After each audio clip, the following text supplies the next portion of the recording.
Hey, Jimmy and the Wolf podcast. Again from Nashville and Madison, Indiana. The thriving metropolis of Madison, Indiana. Yeah. And the little bitty town in Nashville, Tennessee. Yeah.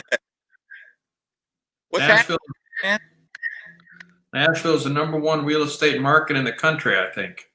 It's blowing up. You know, it's funny, man. I've been looking at that for 10 years, thinking it's gonna pop, and it's not gonna happen. It's never gonna.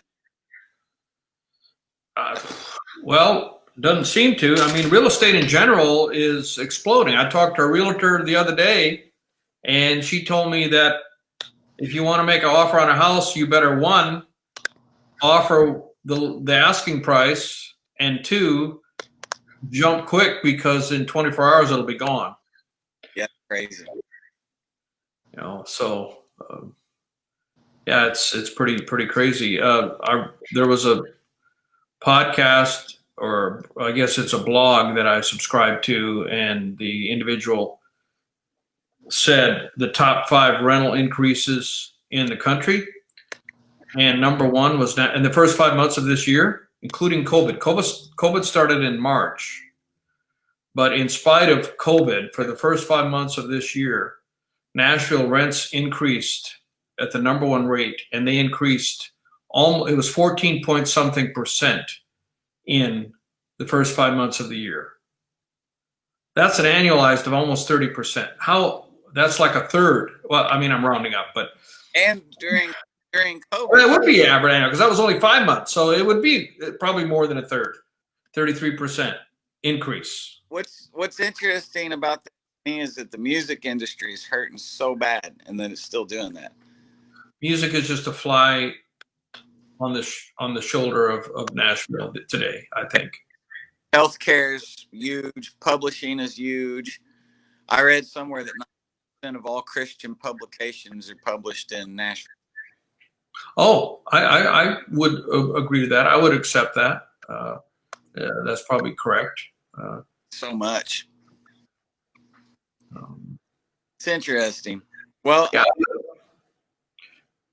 Being a numbers guy, I would love to see an analysis of what percent of the Nashville GDP is in fact music related. That would be interesting to research. Because they call it Music City, but a lot. I mean, I know the downtown bars is a huge part of the industry there. So how can you really figure that in? I mean, so many of those restaurants are making it from tourism. It's symbiotic because lots of businesses that are affected by music. Yeah. True. So, yeah, what's to happen?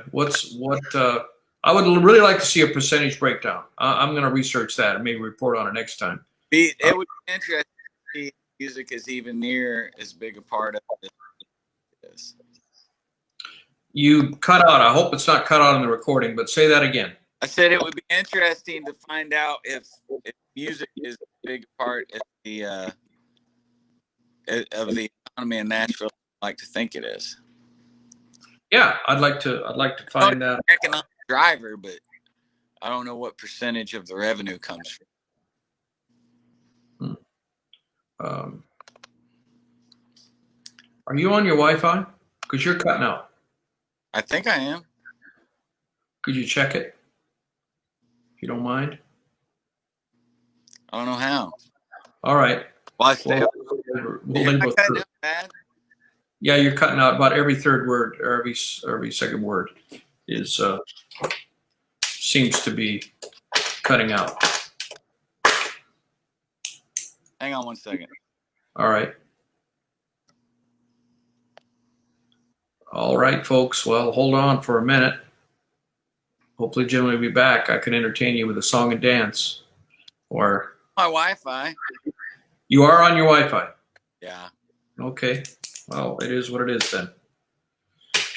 That's just what my voice sounds like.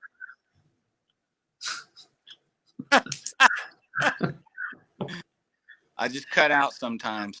You do, yeah, I guess. Now it's interesting that we're in a crazy. I think it'll probably be a very most often spoken phrase for this year is that these are just crazy times. Who would have expected these things that are happening? And the stock market is at record heights in spite of some pretty significant unemployment and a lot of failed businesses. And it's not. It looks like it has nothing to do with the actual economy. But I did delve into that a little bit, and what's driving it is mainly the tech sector. I mean, Apple we talked about it in a previous podcast, went to $2 trillion in value, and they doubled since 2018. They're up 50% this year already, and they're part of the S&P 500. So that right there, on an average basis, that's going to greatly inflate.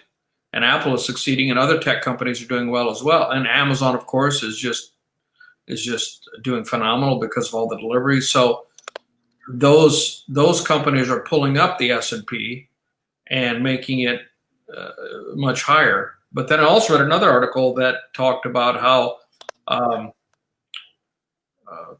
have to dig that up, but something about the 1% owns 50% of the stock market, and the rest of it is pretty much owned by the top 10%. So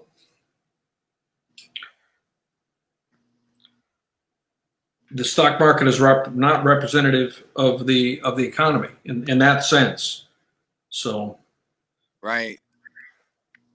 Well, and there's so much debt.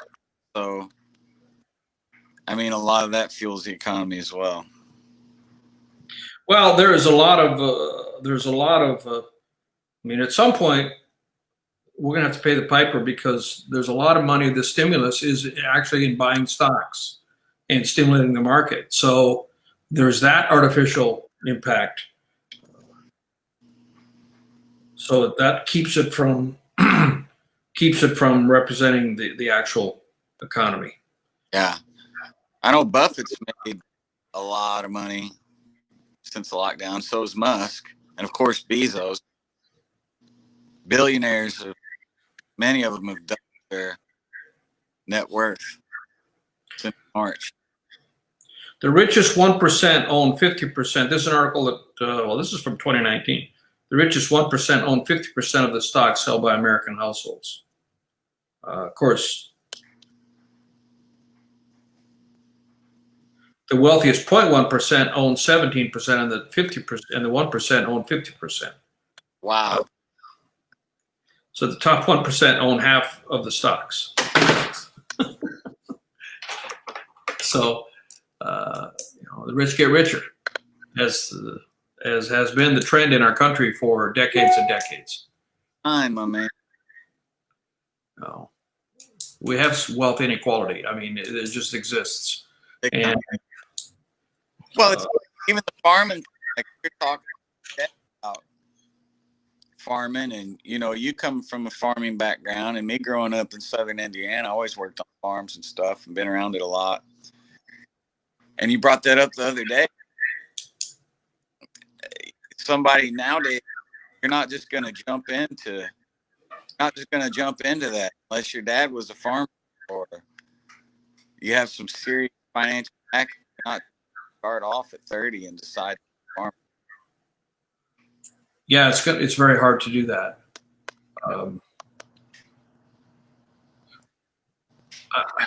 I really worry if this recording if you're cutting out in the recording, is it that bad? Yeah, it's every sentence you cut out, every third word or so. Let's stop it. Okay. All right. Okay. We'll see it. We'll stop it for now. Maybe we might be back.